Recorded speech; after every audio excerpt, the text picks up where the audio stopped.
Hey guys, it's Carrie here and I'm back with another cozy vlog. Today we'll be focusing on learning some of the art fundamentals. But first, let's make some breakfast. I learned how to do this on TikTok. I wanted to be re-energized and it's also avocado season, so I wanted to have avocado with my toast, but I don't really know how to cook, so the air fryer will be doing all its magic. And the courses that I'll be taking today will be from our sponsor, Coloso. They're an online high-quality learning platform, and I heard about them from other artists on YouTube, such as Ergo Josh. And since I recently quit my studies at community college, I was initially animation student, but I had to quit because I moved and also school has been super stressful. So I've been trying the self-learning route, and I tried a couple YouTube videos before, but the thing about learning things on free content, YouTube, everything's all over the place. With our sponsor today, Coloso, especially with this class from Oliveira, I'm so sorry I butchered her name. Everything is structured. I love the way she taught this whole course, and you guys can use the coupon code on the screen right now to get $30 off one class. Hurry up, because this code is only available for a limited time for about a week or so after this video goes up. So and more about that artist is that she's a seasoned freelancer. She has worked with Netflix and other animation studio. It was really interesting to learn from her, and this is the other course that I also took, which is from Darktown. I love her art style. Her art style is more on this super soft look compared to Carol Oliveira's class, which is a little bit more flat for animation, but hers reminds me a lot of work that she's done for game splash art. She's worked on many video game franchise such as Valhalla from Assassin's Creed, and oh man, it was really interesting to learn from her. So I'm going to be covering both of these courses today from these two great talented artists. So let's get right into it. And the very first thing that I had to get set up is Photoshop. Both of these artists work in Photoshop. Photoshop is industry standard, but thankfully throughout the course, they told me that I didn't necessarily need Photoshop because I ran into a couple of issues with the brushes not working for me in Photoshop. In the course, they let me download the brushes that they were using. Thankfully, I got the brushes to work in Clip Paint Studio.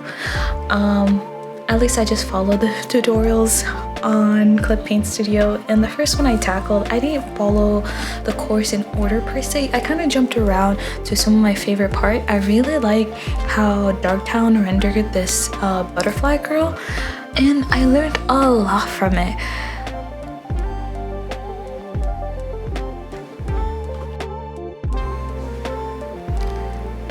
These courses are taught in real time, so it really felt like the instructors were talking directly to me, especially since I have this issue with perfectionism, especially with my sketches and line art.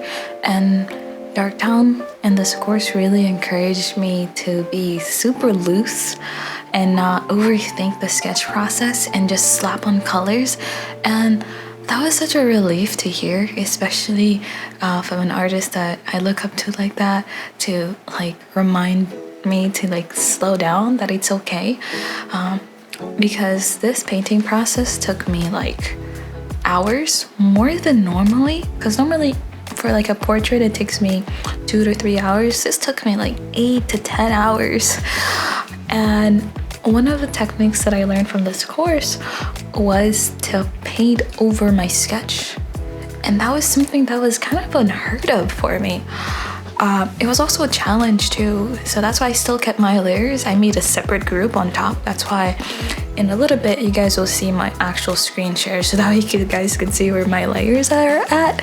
But it was a really fun, interesting learning process. It kind of forced me to not be super obsessed with like getting each element of the face right. That's why I normally have so much layers, because I'm scared of like messing up.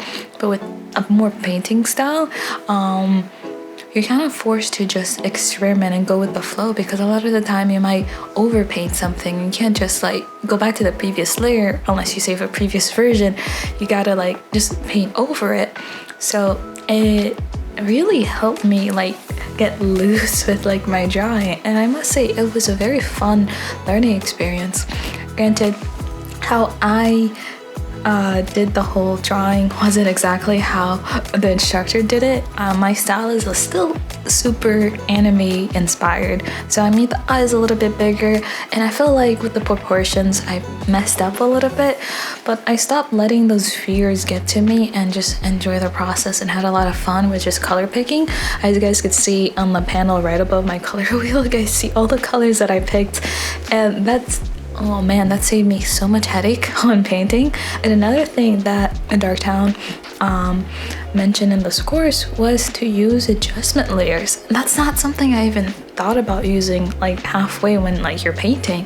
It helps a lot when it takes a lot of time to build up color when drawing, well, specifically in this part painting, that it helped a lot. I don't know if my screen capture got that part, but the pop-up window was in another part of my computer, but as you guys can see, the color is a little bit more saturated, and I just painted over that, and it saves me hours of work. It was really nice. It was a scary process, but it finally gave me like that dewy soft look. She also talked about another technique, which was like not having sharp edges when it comes to painting faces, because in real life we don't have like a sharp lines. And that was interesting to hear, since I'm mostly an anime artist. Line art is the core of our livelihood, so not having to place as much importance on that made me feel so much better, guys, because my perfectionism went out of the window. Another quick break for dinner, this time making salmon in the air fryer. Another quick and easy recipe if you're a lazy artist like myself.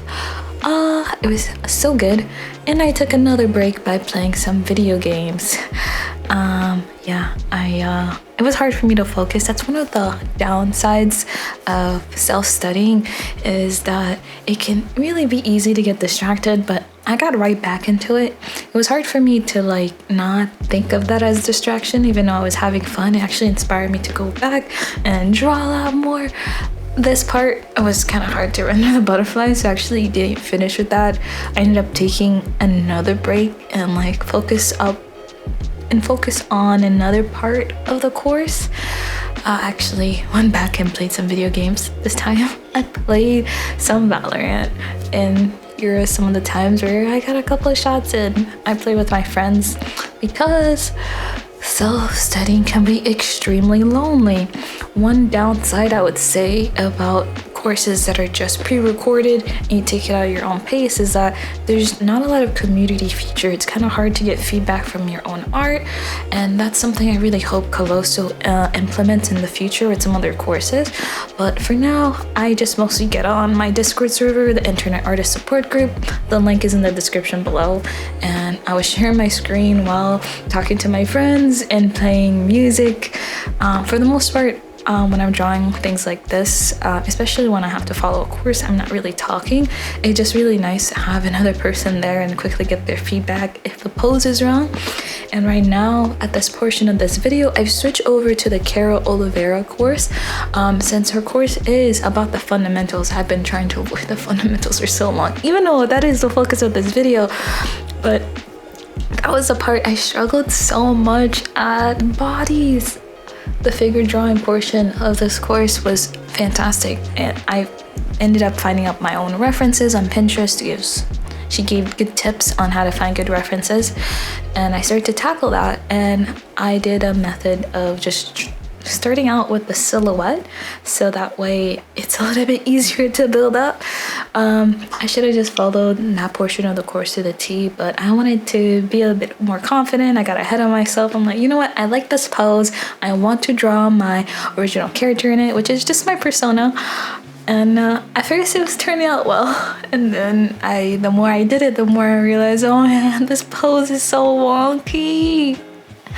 But it's okay. That's part of art, is that you're not gonna get things on the first try. And that was another thing that I personally got frustrated with myself. It had nothing to do with the quality of the course. It's just a lot of the elements, the core elements, it takes me much longer to learn than I would like. I wanted to learn everything right away, get on the first bat, but that's not always the case. It's okay to be a slow learner, and what I've learned is to not beat up yourself about it so much and to just enjoy the process and make bad art and have fun with it, which was sometimes really hard to do in the moment, to take yourself out of it. But that's something both of these artists really preach in their course, which gave me a lot of peace of mind. The great thing about the classes on the Coloso platform is that you have unlimited access to them, and that means that I could revisit each section as many times as I want to. Even though the core sections that I want to learn, I struggle understanding the concepts. So that's why I started to take it slow, and I took out pen and paper. I listened to the same section many times over and over, and because a lot of the time when you're watching something and you're also trying to apply it, there might be a disconnect. That's what I found for myself with harder topics. So I had to take time to watch the same section over and over until I kind of really understand some of these concepts.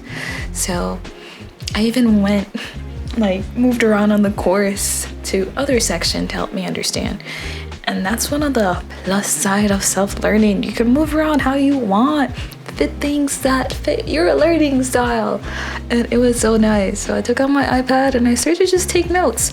And another great thing about Carol Oliveira's course is that she gives you access to the PSD files. And right now I'm showing you guys that Coloso can be open on both iOS and Android, because I had it running on my iPad for most of this video, but a lot of the time I had it running on my Tab S7, and the user interface looks pretty much the same. And that's great for continuity. That means I can watch the same course on my computer, on all my tablets, on my phone. And we're about to start the final sketch study of this video, and I decided to do some fan art from League of Legends, the game that I was playing earlier in the video. I'm a big fan of Riot's game. I don't know why I'm addicted to that game, but I'm drawing Aphelios from the Spirit Blossom skins that just came out. I loved how the colors look, and so I decided to try sketching it. And I fell back into some old habits and tried to make the sketch look kind of nice instead of just playing loose with it, especially since I'm drawing a guy. Normally drawing guys are so much harder for me, and I believe for a lot of artists. And I'm glad that Carlo Oliveira's course really covered on face anatomy. Even then, I still need to revisit that section a lot, since a lot of this comes down to practice, guys. I keep overthinking that I need to get all this right away, but that is not the case. A lot of this takes years of practice, even with some great fundamental learning. And with the learning that Coloso provides, it's equivalent to a college level course, especially from artists that are already in the industry, that have worked in game, that have worked in animation. The courses are well thought out, and they cover a lot of the questions that I have, and it feels really great because that's not something I experienced in school, and school is relatively more expensive per class. I know at my community college, each class was around $300 to $400, and the courses on Coloso are about half of that. They're around $100 or $200, and they're always running some type of deals, because Coloso is trying to become the premier place for artists for learning, and I believe that is the way. And it also is reciprocal on the artist end for them to earn some passive income.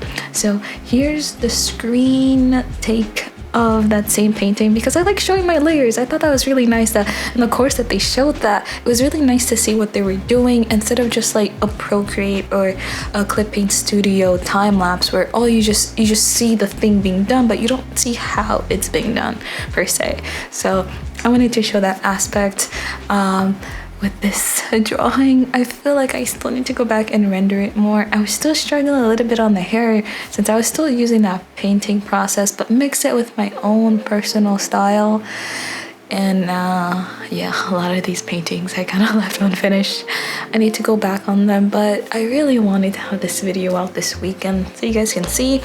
And this is another rewind back in time, since I wanted to show you guys how I have my references laid out. I was using this program called Pure. That's something Darktown uses in the course, and she heavily recommends. I love this program too. And I had all my references on there for affiliates. I use a lot of like the in-game art, some fan art, and as well as some cosplays of the same way, so that way I can like fully understand the face.